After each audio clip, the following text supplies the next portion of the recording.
Hello and welcome back to my channel. I'm in the woods and I must say the coolest place you can be temperature wise when it's hot is the woods. That's the view behind me, beside me, and that's the other side, and that's that bit over there.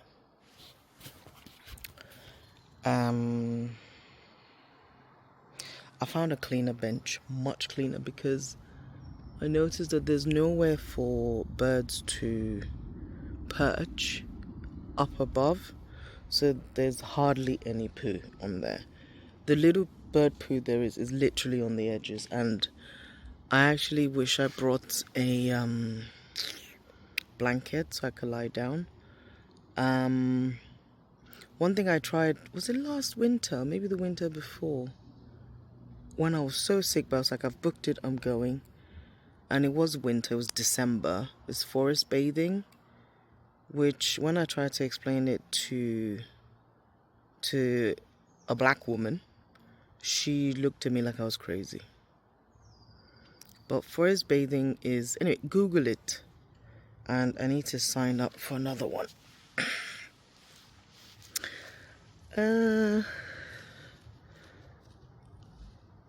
How am I feeling today?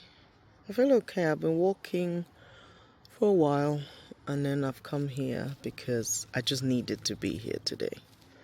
I had done enough of a walk to be able to go home and look for work, but I needed to be here. I needed to come to the woods. I don't know why, but I needed to come to the woods.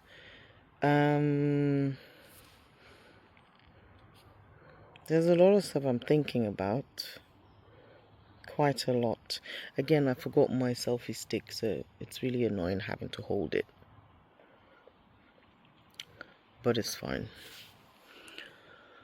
I think yesterday's video I talked about starting a workout today. And then one of the other things I did mention is I want to be walking every day anyway, so that's the minimum I have to do. So I've got lots of different thoughts in my head,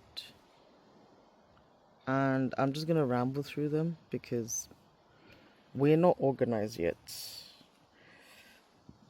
and I promise to only try to be more organized with this in terms of how people are used to consuming curated content, which is what I'm not doing, once I finish the 90 days.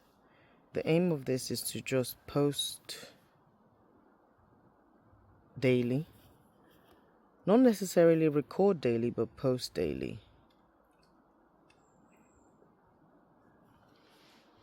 I am surrounded by a lot of strong women. I've learned from a lot of strong women, and I've emulated a lot of things that strong women do. I just noticed there's like a circle on the floor here with sticks, and I wonder what animal did that.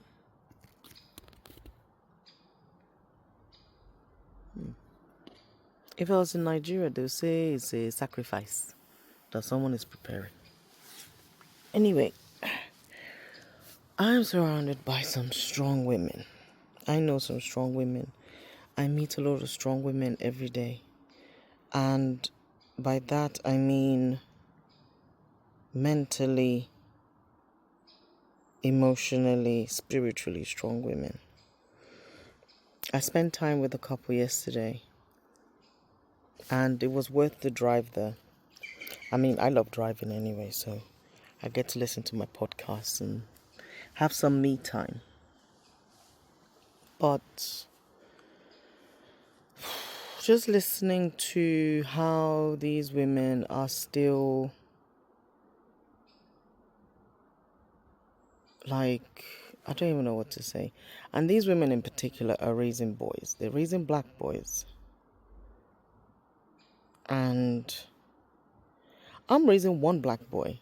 They're still very young compared to theirs. And I'm like, okay, God will give me the strength I need to do this. And I've always said, like, single moms are a different breed altogether. They're made different. Single moms, white, black, yellow, pink, any color. It's just... Anyway, I want to appreciate all the strong women, all the women doing it when it hurts, doing it when they have no strength. I saw something last week on, I was watching a girl I follow on YouTube. And I follow her because she talks about all the controversial stuff. And she was saying about how she was recording an advert for her sponsor for that video. And it was, I think, like a game or something. And she was saying, and she was sick when she was recording it. And she intentionally did it that way. That's why I love her. She does it however she wants. And she literally said, and I agreed because it's happened to me before, that the only time moms get a break, a full break, is either when they go to the spa, which a lot of people can't afford to go, or when they're sick. Like, not sick that they can still do stuff, but sick where they're like completely out. And she said that, and I was like, yes. Because when I had surgery last year, the surgeon, a man, said to me, how old are your kids? And I told him.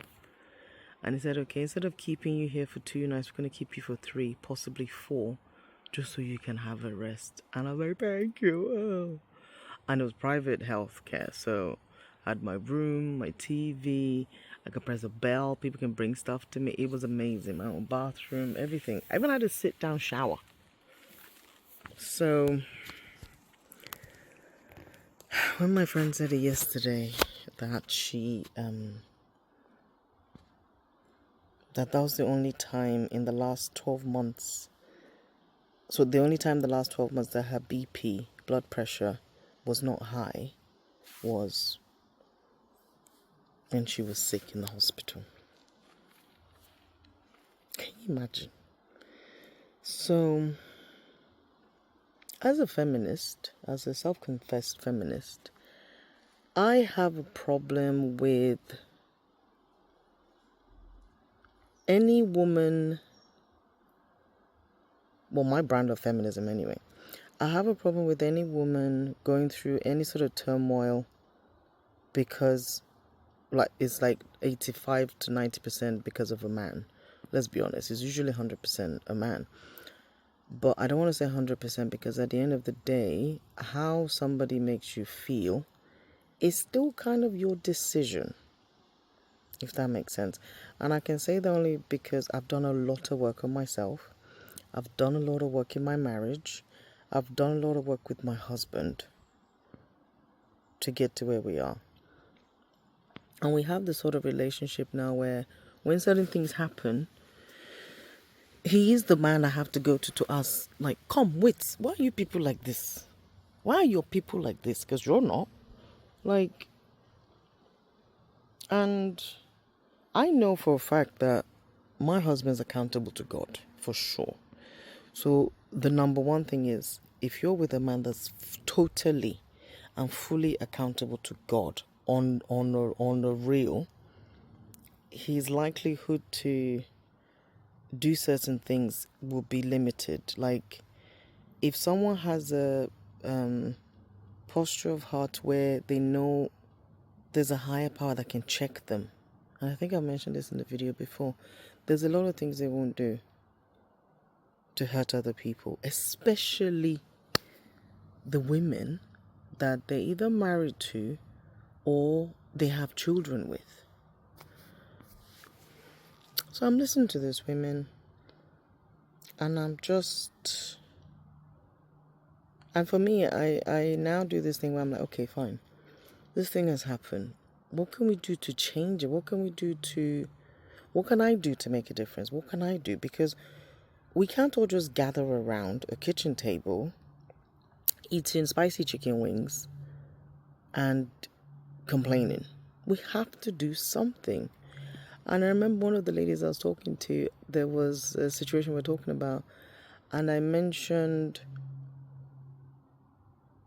about maybe, I was like, how about in your next family meeting that you have, which you said your ex-partner tends to do all the talking, and sometimes the boys fall asleep.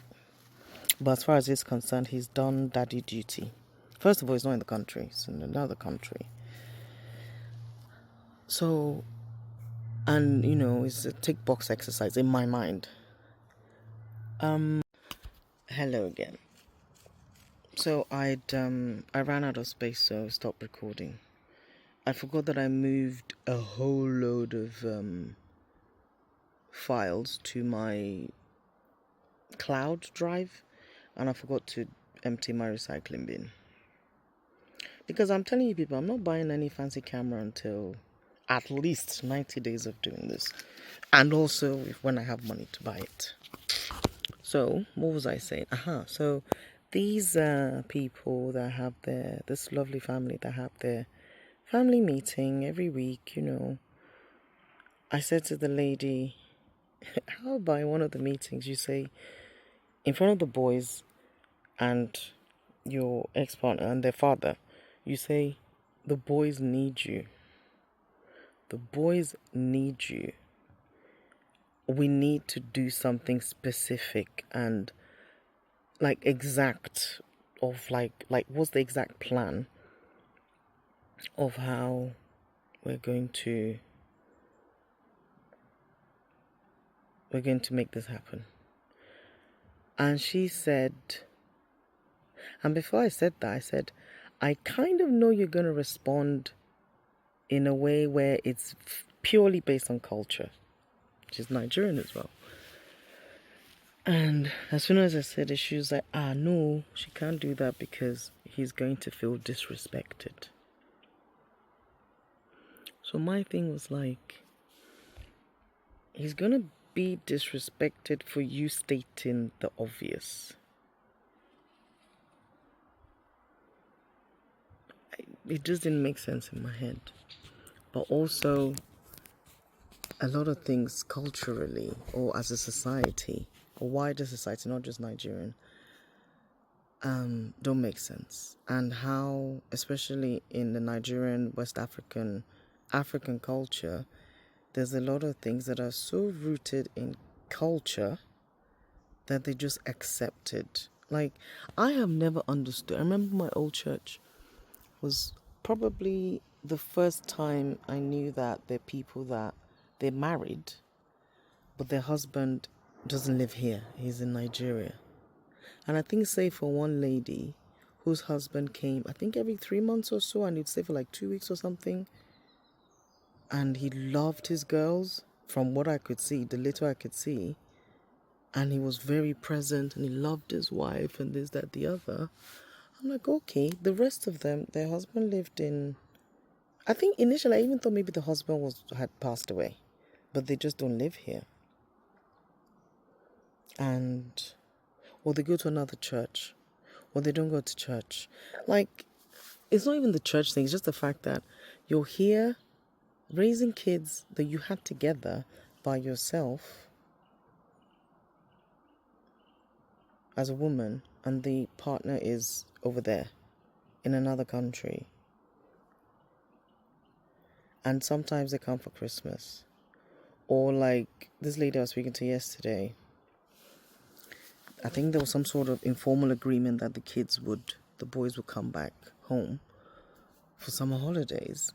And then when it comes to that time, you're making excuses that you can't afford it or something. But you knew this was going to happen. And for me, my concern is not with the man.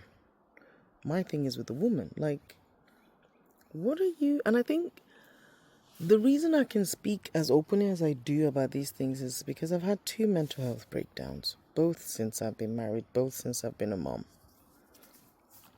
and with my husband with me in my house. But because there's so many things that I was just like, okay. You know when you just keep trying to do things culturally and what's the norm or what's acceptable or whatever, the more I kept feeling like I was suppressing something and one day I was just going to explode. And that is what happened. My first mental health breakdown was at work, in the canteen.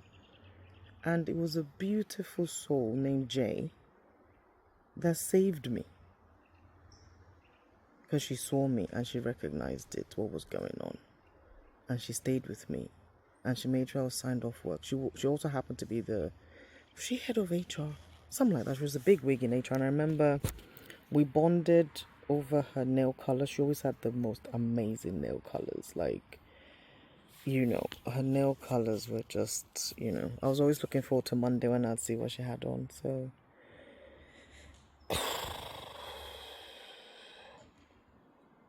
she's like, oh, my friend. She's like, oh, he's gonna feel disrespected. I'm like, I don't even if I said it, if I just thought about it. Like, but these are your boys. You're raising boys. And then I think the way I explained it to both of them was like, you're not physiologically, is that the word? You're not a man. You don't have all the man bits. Apart from blood and skin and some bones, we're very different in every way. So there's no way you can teach these boys how, and I said to both of them, there's no way you can teach these boys how to be a man because you're not a man. And it's not like the dad is not alive. He is. So there's one thing I know I've heard several times on a podcast about how sometimes you have to shame people into doing the right thing. And I agree. Because if you're doing, I really need to start bringing my selfie stick because I can't break this phone. It's our only camera. If you keep allowing all these things to slide, you're teaching your sons indirectly. We'll get there in the end of this recording. A call came in and I had to answer it. It was one of those non-sales people, but it was okay. If you keep doing certain things, you're showing your children, not just your sons, your children, what's acceptable and wasn't. Because for me, I have a son and I have a daughter, and I'm very much like, I'm showing my son how women are and how they should be treated. And I'm showing the same to my daughter.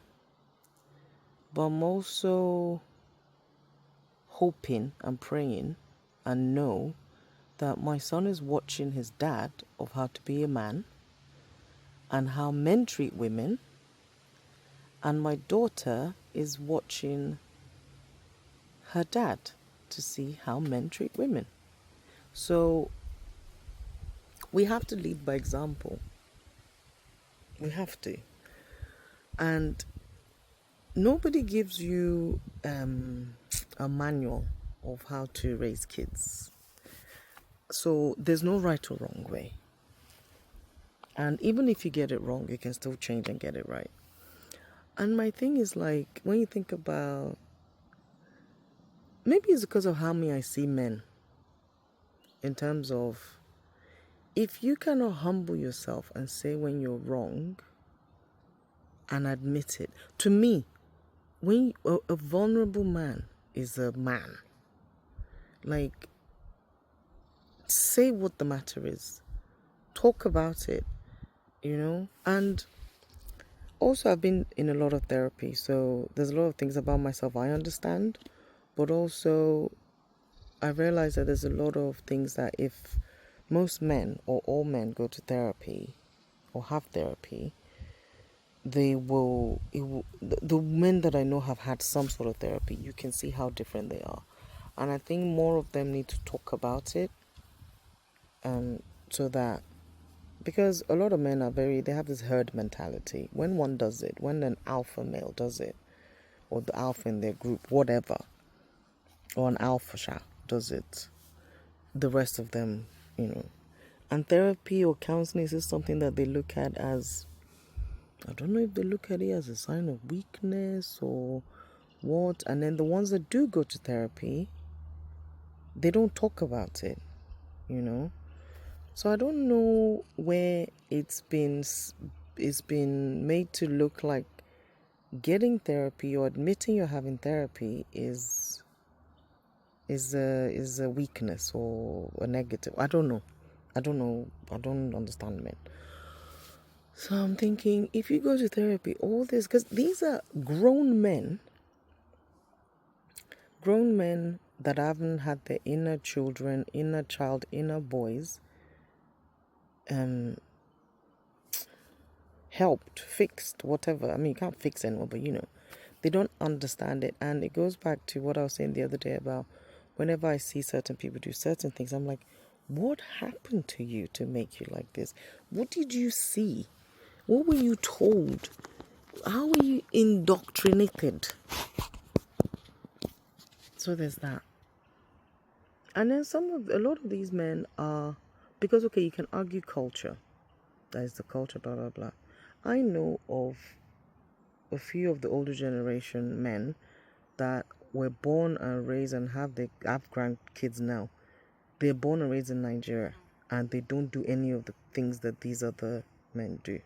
Okay, so again, it's got nothing really to do. It's not got that much to do with culture. It's about what you've seen, what you've decided to learn, and then replicate to your children. So this is why you do have a lot of men that are well adjusted, in tune with their feelings, blah blah blah blah blah.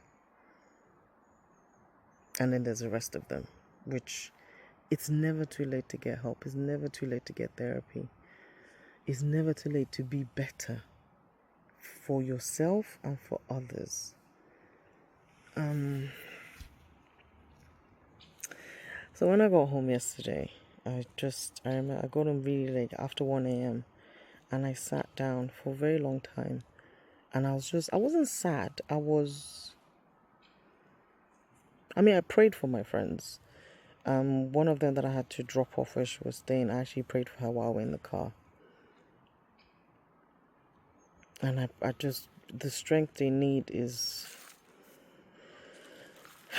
But I was proud of them that they were speaking about the difficulties and the whatever, because speaking about it is one thing, is the first step. And I feel like any sort of talking and opening up is a form of therapy, is a form of counseling. The lady whose house we were in, I was asking, do you do breath work? Do you meditate? Do you take yourself away to just be?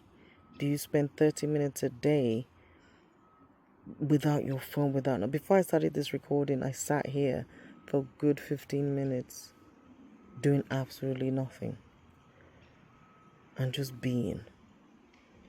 So when I got home, I just sat and I just stared for the longest time. No TV, no phone, no nothing. And then in the morning, this morning, I asked my husband, and I just said, why? Because again, I'm not a man. So I have to ask a man things that are of men things. So I'm like, why do some men just abandon their kids, in terms of, you're alive, you're on this earth, you haven't gone to Mars, but you're just not involved? Don't you care? Or is it that, okay, yeah, they're with their mom, it's fine, like, and you're not helping financially? And I think maybe it stems from the other dads I've seen, and how they're involved with the kids, how my husband is involved with his kids. I'm like, we're not expecting you to do everything the woman does, but just be there, like, not just the talking, be there for the difficult times as well. ask the woman, how is she doing? How is she coping? Oh. Anyway, as you can see, this is something that's really, really upsetting me. But I'm more like, what can we do to change it? What can we do to help the current generation? What can we do to help the generation coming, the future generations? How can we do something? And it starts with someone doing something, someone trying something. And I love how Auntie Fumi has Fumi Nation men, as she calls them, who are trying to learn. You can't learn about certain things that affect women or, children if you don't listen to all areas of it. Like,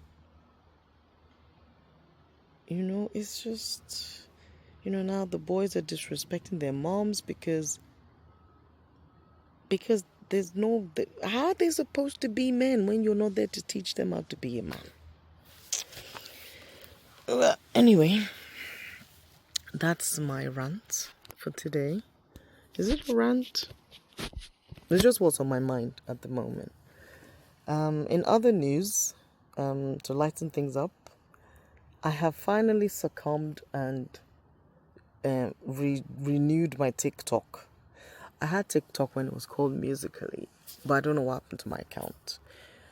And because I logged into it maybe last year, but I honestly can't remember what email address I do. Whatever. Anyway, I've created another one because if I'm going to be doing content, I have to do it properly. So I've set it up and there's nothing on it, but I am going to use it maybe from halfway through all these postings, but it's there.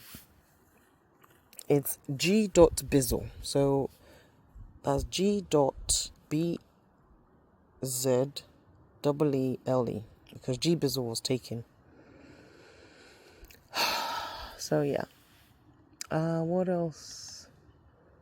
I'm just gonna go home and I wish I had a scooter to get home, honestly, because I'm a bit tired. And I've taken my shoes off. I took my shoes off to just, because it's quite warm. Well, the walk was long and sweaty, so at least I'm nice and cool. I've got my water, I've had some nuts for a snack. And then I'm going home. But thank you for watching this. And I think this is the first time I'm going to say, like, please comment if you have any insight, any ideas of how we can make it better. The whole men and abandoned children thing, because it's enough. It doesn't have to be the norm, and us women are also part of the reason why it's normal, why it's been accepted as normal, because the woman is almost always the parent that stayed, as Toliti says from the Receipts podcast. So please comment on like any ideas you have, any ideas at all, or even the reasoning behind. My husband said something like, there's a possibility that the man behaves the way he does because he's got resentment for the fact that the relationship failed. I said, that's fine. But that's a relationship between you and the woman, not you and the children. I don't care about what's wrong with you two as a couple. It's about the children. They didn't ask to be here. So you have to be here. Anyway, when he said that, he had to explain it because I was like, what? But yeah, anyway. Thank you for watching. Please like, share, and subscribe. And thank you for still watching this as haphazard as it is. And all right, have a good week. I think it's Monday. Have a good week, and I'll see you guys tomorrow. Peace and love. Bye-bye.